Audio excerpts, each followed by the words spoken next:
दोस्तों जरा इस फोटो को देखिए। नॉर्मल घास पर खींची गई एक अच्छी सी फोटो है। अब इसे देखिए। साफ पानी, कमल के फूल और गजब की लाइटिंग। बिल्कुल जादुई लग रही है ना। क्या आप मानेंगे कि इसके लिए हमने कोई अलग से फोटोशूट नहीं किया। नमस्कार दोस्तों, स्वागत है आप सभी का हमारे YouTube channel MD night education में। दोस्तों आज मैं आपको एक ऐसी AI फोटो एडिटिंग ट्रिक बताने वाला हूँ जिससे आप अपनी किसी भी बोरिंग फोटो को एक मास्टरपीस में बदल सकते हैं, वो भी चैट जीपीटी और फोटोशॉप का इस्तेमाल करके। तो बिना टाइम वेस्ट किए सीधे स्क्रीन पर चलते हैं। दोस्तों आज के इस वीडियो में मैं आपको एक बहुत ही creative AI photo editing trick दिखाने वाला हूँ। अभी आप देख सकते हैं फोटोशॉप में मैंने एक इमेज ओपन की है और इस इमेज में आप देख सकते हैं एक मॉडल है जो घास पर लेटी है जमीन के ऊपर। और वहां पे आप घास देख सकते हैं। और हम चाहते हैं कि इस फोटो को ऐसा बनाए जैसे कि वो मॉडल किसी साफ पानी में लेटी है और उस पानी में कमल के फूल तैर रहे हो, छोटे छोटे पत्ते हो और हल्के हल्के पानी की रिप्पल भी दिख रहे हो। और मजेदार बात यह है कि इसके लिए हमें कोई दोबारा फोटोशूट नहीं करना। हमें सिर्फ एक सही AI प्रॉम्प्ट चाहिए जिससे इस इमेज का पूरा सीन यहाँ पर हम बदल सके।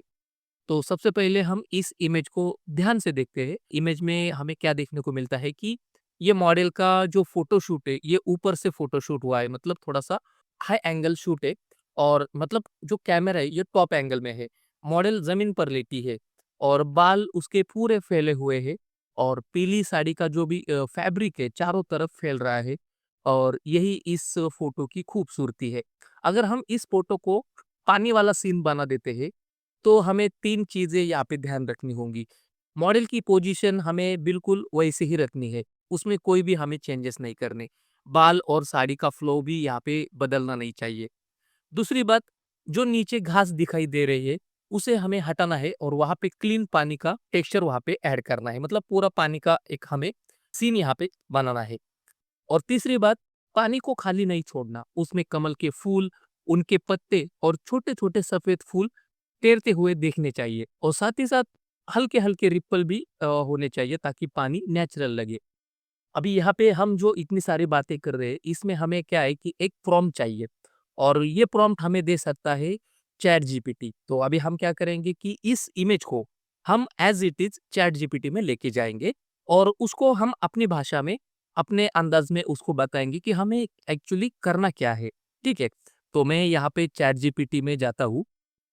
तो यहाँ पर मैंने चैट जीपीटी में उस इमेज को अपलोड कर दिया है। अभी जो प्रॉम्प्ट के बारे में मैं आपको बता रहा था कि हमें क्या करना है कि जो हमारे दिमाग में है कि हमें इस फोटो को किस तरह से चेंज करना है, ये हमें चैट जीपीटी को बताना है।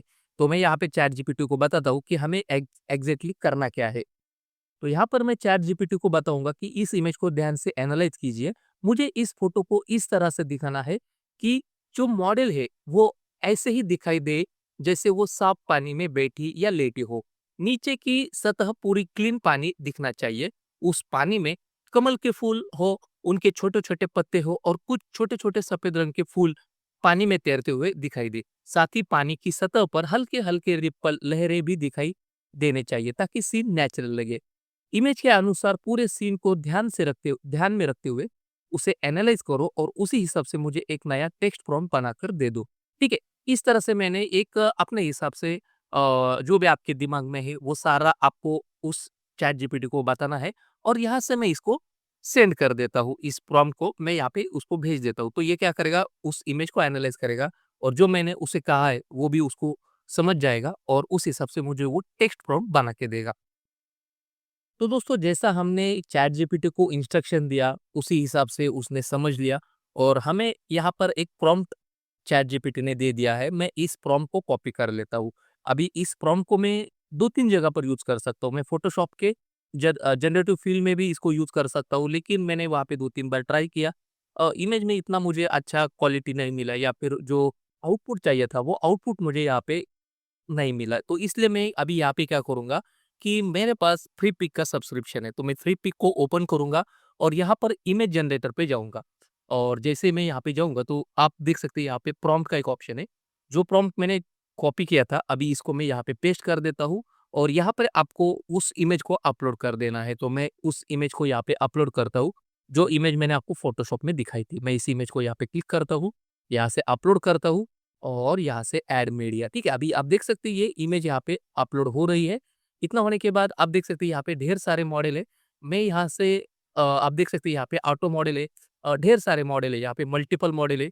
ऑल मॉडल में अगर आप जाएँगे तो आपको ढेर सारे यहाँ पे मॉडल मिलेंगे, लेकिन मैं सिंपली नैनो बनाना यूज़ करूँगा और उसमें भी लेटेस्ट वाला है उसको मैं यूज़ करूँगा। जैसे कि आप देख सकते हैं ये गूगल नैनो बनाना 2 है। तो अभी ये लेटेस्ट आ गया है, लेकिन इसमें प्रॉब्लम क्या है कि अगर मैं यहाँ पे लेता हूँ तो ये मुझे सिर्फ़ एक ही यहाँ पे इमेज जनरेशन मिलेगा। और अगर मैं गूगल नैनो बनाना प्रो भी यूज़ करता हूँ तो भी यहाँ पे मुझे जो आउटपुट है वो एक ही इमेज का मिलेगा। तो मैं सिंपली गूगल नैनो बनाना प्रो यहाँ पे सेलेक्ट करता हूँ, क्योंकि ये भी मॉडल काफ़ी अच्छा है, ठीक है? तो गूगल नैनो बनाना मैं यहाँ पे ले लेता हूँ। यहाँ पे इमेज को मैंने अपलोड किया और प्रॉम्प्ट को यहाँ पे पेस्ट कर दिया। अभी इमेज हमारा कैसा है, वो 16:9 रेशियो में है, मतलब वाइड स्क्रीन है, तो इसको मैं यहाँ से ले लेता हूँ। और यहाँ पर काउंट है, आपको कितना काउंट चाहिए, मतलब आउटपुट आपको कितना चाहिए, तो मैं यहाँ पे 4 कर देता हूँ। और ये अनलिमिटेड है, तो मैं यहाँ पे अनलिमिटेड पे क्लिक कर देता हूँ। तो आप देख सकते हो ऊपर यहाँ पर इमेज बनना चालू हो जाएगा और जो अपलोडेड इमेज है उसका रेफरेंस लेके वो चैट जीपीटी का प्रॉम्प्ट पढ़ के गूगल नैनो बनाना हमें यहाँ पे एक सही इमेज यहाँ पे हमें दे देगा, और उसमें से जो एक्यूरेट इमेज है उसको हम यहाँ पे डाउनलोड करेंगे और फोटोशॉप में हल्का सा एडजस्टमेंट करके उसको फाइनल एडिटिंग करेंगे, ठीक है। अब देख सकते हैं काफ़ी खूबसूरत ये इमेज यहाँ पे बन के आ रहा है। तो मैं एक-एक इमेज आपको दिखा देता हूँ, ठीक है। ये फर्स्ट वाला इमेज तो ये भी काफ़ी अच्छा है, लेकिन ये काफ़ी यहाँ पे पानी इसमें दिख रहा है। थोड़ा आगे चलते हैं, अभी ये वाला इमेज, इसमें थोड़ा-सा आँखों का पोज़ीशन चेंज हो गया। ये सही लग रहा है। इस इमेज को अगर मैं यहाँ से पिक करता हूँ तो ये भी काफ़ी सही दिखेगा। तो मैं इस इमेज को यहाँ पे डाउनलोड कर लेता हूँ। यहाँ से इसको डाउनलोड कर देता हूँ। अभी नेक्स्ट इमेज देखते हैं। ये भी काफ़ी अच्छी इमेज है, तो इसको मैं कैंसल करता हूँ। मैं यहाँ पर एक बार और जनरेट कर लेता हूँ और देखते हैं कितना अच्छा यहाँ पे आउटपुट मिलता है। और फिर उसके बाद हम एक-एक आउटपुट यहाँ पे गूगल नैनो बनाना 2 और गूगल नैनो बनाना प्रो का भी देखते हैं। ये दूसरा वेरिएशन यहाँ पे आ गया है, तो इस इमेज को देखने के बाद कोई बता भी नहीं सकता कि ये फ़ोटोशॉट हुआ है, लेकिन एक्चुअली ये एआई का कमाल है, ठीक है? तो ये भी काफ़ी अच्छा यहाँ पे हुआ है, तो इसको भी मैं डाउनलोड कर लेता हूँ, ये भी काफ़ी अच्छा वेरिएशन है। और दूसरा इमेज देखते हैं, ये काफ़ी पानी के अंदर चली गई, ये थोड़ा-सा चेंज हो गया, ये भी नहीं, ठीक है? तो अभी जो 2 इमेजेस मैंने यहाँ पे डाउनलोड किए, उसको हम फाइनल करेंगे। फिर भी एक बार यहाँ पे नैनो बनाना 2 को सेलेक्ट करते हैं। यहाँ पे एक आउटपुट मिलेगा, उसको भी देखते हैं, क्योंकि यहाँ पे लेटेस्ट मॉडल होने के कारण यहाँ पे कुछ क्रेडिट्स यूज़ होंगे और इमेज एक ही यहाँ पे मिलेगी। तो मैं यहाँ पे उसको ये करता हूँ और फिर यहाँ पे नैनो बनाना को भी यहाँ पे गूगल नैनो बनाना प्रो सेलेक्ट करेंगे, नैनो बनाना प्रो, ठीक है? नैनो बनाना प्रो और यहाँ पर अ, अगर हम यहाँ पे रिज़ॉल्यूशन चेंज करेंगे ना, तो हमें अनलिमिटेड यहाँ पे आउटपुट मिलेंगे, ठीक है? तो मैंने यहाँ पे 2K रिज़ॉल्यूशन लिया और यहाँ पे आउटपुट 1, यहाँ पे अनलिमिटेड आ गया और ये अभी इसी में हम फाइनल करेंगे। तो ये नैनो बनाना 2 का वेरिएशन है, ये नैनो बनाना 2 का भी काफ़ी अच्छा आ गया, लेकिन थोड़ा-सा चेहरा मुझे चेंज लग रहा है, तो मैं इसको छोड़ दूँगा। नैनो बनाना प्रो का रिज़ल्ट भी आप देख सकते हैं, तो इसमें पूरी तरह से एंगल ही चेंज हो गया है और जिस तरह से हमारा इमेज दिख रहा है, वो पूरी तरह से यहाँ पे चेंज हो रहा है, तो इसमें से हम कोई भी वेरिएशन नहीं लेंगे, ठीक है? अभी हम चलते हैं सीधा फ़ोटोशॉप में और जो 2 इमेजेस मैंने डाउनलोड की थी, उनको मैं फ़ोटोशॉप में लेके आता हूँ। तो दोनों इमेजेस मैंने यहाँ पे ओपन की है और आप देख सकते हैं यहाँ पे मैं साइड बाय साइड आपको दिखा देता हूँ, हॉरिज़ॉन्टली 3, ये हमारा ओरिजिनल इमेज, ठीक है? और उसके बाद ये उसका वेरिएशन यहाँ पे आ गया है। तो जो उसके साथ मैच कर रहा है, उसी को हम यहाँ पे लेंगे। तो मुझे ये फर्स्ट वाला काफ़ी अच्छा दिख रहा है और उसके साथ मैच हो रहा है, ठीक है? पूरी तरह से यहाँ पे ये मैच हो रहा है, तो मैं इसी को लेता हूँ। ये जो फर्स्ट वाला है, ये भी काफ़ी अच्छा है और इसमें क्या है, थोड़ा-सा लाइटनेस ज़्यादा है, तो ये भी काफ़ी अच्छा है, इसमें भी हम यूज़ कर सकते हैं, ठीक है? फिलहाल मैं अभी इसको कैंसल कर देता हूँ। अभी ये जो ऊपर की इमेज का जो डायमेंशन है, आप देख सकते हैं, ये डायमेंशन यहाँ पे काफ़ी कम है और ये 1344 बाई 768 पिक्सल की है और नीचे वाली इमेज अगर आप देखेंगे तो ये काफ़ी बड़ी है, 6000 से 720 बाय 4480 पिक्सल की ये इमेज है। तो ये इमेज काफ़ी बड़ी है। तो हमें क्या करना है कि इस इमेज को हमें अपस्केल करना पड़ेगा, ठीक है? अपस्केल करने के लिए मैं वापस से फ्री पिक में जाता हूँ और यहाँ पर वापस से होम पे जाता हूँ। यहाँ पे मुझे इमेज अपस्केलिंग का ऑप्शन मिलेगा और यहाँ पर मैं उस इमेज को वापस से अपलोड कर देता हूँ। यहाँ पे इमेज को अपलोड कर दिया, इस इमेज को मुझे अपस्केल करना है, मैं यहाँ पे ऐड मीडिया कर देता हूँ और यहाँ पे प्रिसिजन में जाके मैग्निफिक वर्जन 2 सबलाइन बैलेंस्ड और फिर यहाँ पे हम 4x या 8x ले सकते हैं। यहाँ पे मैं 8x लेता हूँ। शार्पनेस और ग्रेन को मैं ऑफ कर देता हूँ और यहाँ से अपस्केल कर देता हूँ। हमारी इमेज अपस्केल हो गई है 8K में और इस इमेज को मैं यहाँ से डाउनलोड करके फ़ोटोशॉप में इसको लेके आता हूँ।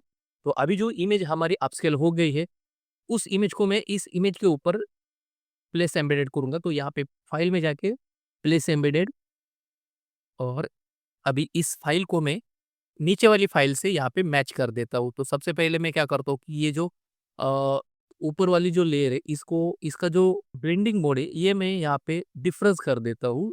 तो डिफरेंस से क्या होता है, ये डिफरेंस ब्लेंड मोड ऐसा है ना कि ये अक्सर दोनों 2 इमेज को अगर हमें मैच करना है तो वहाँ पे अगर वो मैच हो गई तो पूरा एरिया यहाँ पे ब्लैक में दिखता है, ठीक है?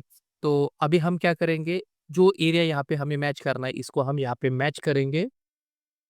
इमेज को चाहिए तो हमें थोड़ा-सा यहाँ पे बढ़ाना पड़ेगा और जैसे ही इमेज यहाँ पे मैच हो जाएगी तो यहाँ पे हमें ये इमेज ब्लैक में दिखने लगेगी, ठीक है? तो दोस्तों आप देख सकते हैं कि यहाँ पे मैंने डिफरेंस ब्लेंड मोड यूज़ किया जिससे क्या हो गया कि ऊपर वाली इमेज नीचे वाली इमेज के साथ मैंने यहाँ पे मैच करने की कोशिश की और बहुत सारे हिस्से यहाँ पे थोड़े से मैच नहीं हो रहे थे, लेकिन सबसे इम्पोर्टेंट हिस्सा हमें फेस का था। तो यहाँ पे मैंने फेस को काफ़ी अच्छे से यहाँ पे मैच कर लिया है और अभी हम क्या करेंगे, इसका ब्लेंडिंग मोड नॉर्मल करेंगे। नॉर्मल करने के बाद ये जो ऊपर वाली जो इमेज है जो हमने एआई से बनाई है, इसमें हमें क्या करना है कि नीचे वाली इमेज का जो फेस है वो हमें रिटेन करना है, मतलब तो उस चेहरे को हम यहाँ पे लेके आएँगे। तो सबसे पहले मैं इस ऊपर वाली इमेज को यहाँ पे मास्क अप्लाई कर देता हूँ। यहाँ पे व्हाइट मास्क है, यहाँ से ब्रश लेंगे, ब्रश लेने के बाद यहाँ पे हम ब्लैक मास्क को सेलेक्ट करेंगे और ब्लैक ब्रश से यहाँ पे इसको पेंट करेंगे। अभी पूरा इमेज यहाँ पे हमें सही लग रहा है, सिर्फ हमें क्या करना है कि इसमें हल्का-सा जो फेस है, इसको हम थोड़ा-सा रिवील करेंगे, ठीक है? चाहिए तो यहाँ पर हम हार्डनेस को कंप्लीटली ज़ीरो करेंगे और यहाँ पर मास्क को सेलेक्ट करते हुए हल्का-हल्का जो नीचे वाला पार्ट है चेहरे का, वो हल्का-सा यहाँ पे ऊपर लेके आएँगे, जिससे थोड़ा-सा ये नेचुरल भी लगे, ठीक है? ये वाला पार्ट, तो यहाँ पर हम ज़्यादा एडिटिंग नहीं करेंगे चेहरे के आस-पास, ठीक है? अभी ये थोड़ा-सा सही दिख रहा है, ठीक है? अगर हम ज़्यादा कुछ करेंगे तो ये बाकी का पूरा टेक्सचर ये पूरा यहाँ पे खराब हो सकता है। तो अभी हमने सिर्फ़ चेहरा यहाँ पे लिया है और बाकी इसको हम थोड़ा-सा फ़ोटोशॉप में और एडिटिंग करके इसको और थोड़ा-सा एनहांस करेंगे, ठीक है? अभी ये हमारा इमेज यहाँ पे रेडी हो गया है। मैं यहाँ पे इसका एक स्टैम्प विज़िबल लेयर बना लेता हूँ, कंट्रोल अल्ट शिफ्ट ई और नीचे वाले दोनों को मैं ग्रुप में ऐड कर देता हूँ।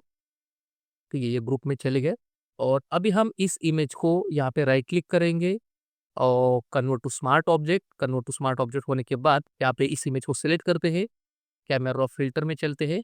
तो कैमरा रॉ हमारा यहाँ पे ओपन हो गया है और इस कैमरा रॉ में हल्का सा एडिटिंग करेंगे जिससे इमेज एनहांस दिखे, ठीक है? सबसे पहले मैं एक बार ऑटो पे क्लिक कर देता हूँ, तो थोड़ा-सा इमेज एनहांस हो गया है, लेकिन मुझे इतना भी इमेज को एनहांस नहीं करना, तो मैं शैडोज़ को ऐड कर देता हूँ।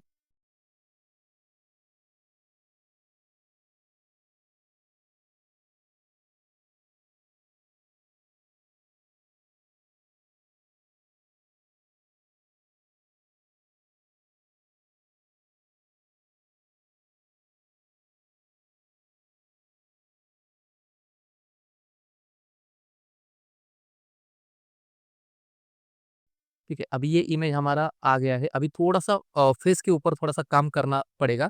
तो यहाँ पर आप चाहे तो स्किन फाइनर भी यूज़ कर सकते हैं और या फिर अगर आपके पास कोई स्किन रिटचिंग का कोई एक्शन तो वो भी आप यहाँ पे यूज़ कर सकते हैं। तो सबसे पहले मैं इसको डबल डबल कॉपी बना लेता हूँ और इसको मैं रास्टराइज़ कर देता हूँ। फिर उसके बाद यहाँ पर जाएंगे फिल्टर में, न्यूरल फिल्टर। यहाँ पर स्किन स्मूथनिंग का बटन ऑन करेंगे।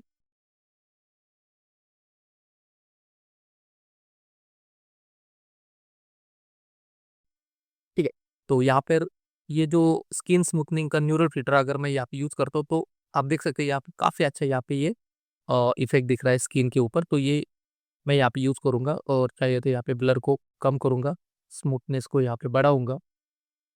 ठीक है, इतना होने के बाद मैं यहाँ पे ओके कर देता हूँ।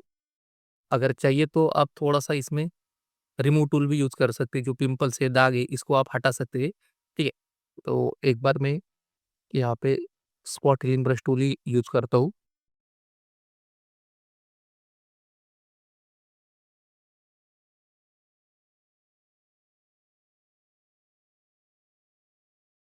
न्यूरल फ़िल्टर भी यूज़ कर लिया। अभी हल्का-सा इमेज को अगर मैं ज़ूम करता हूँ तो थोड़ा-सा यहाँ पर येलोनेस दिख रहा है स्किन के ऊपर। तो इसको भी हम रिपेयर कर सकते हैं। जैसे कि मैं यहाँ पे ऑब्जेक्ट सिलेक्शन टूल लेता हूँ, यहाँ पे सेलेक्ट पीपल पे जाएँगे। सेलेक्ट पीपल को हम सेलेक्ट करेंगे और सेम उसी तरह से यहाँ पर मैं फेशियल स्किन और बॉडी स्किन को सेलेक्ट कर लेता हूँ।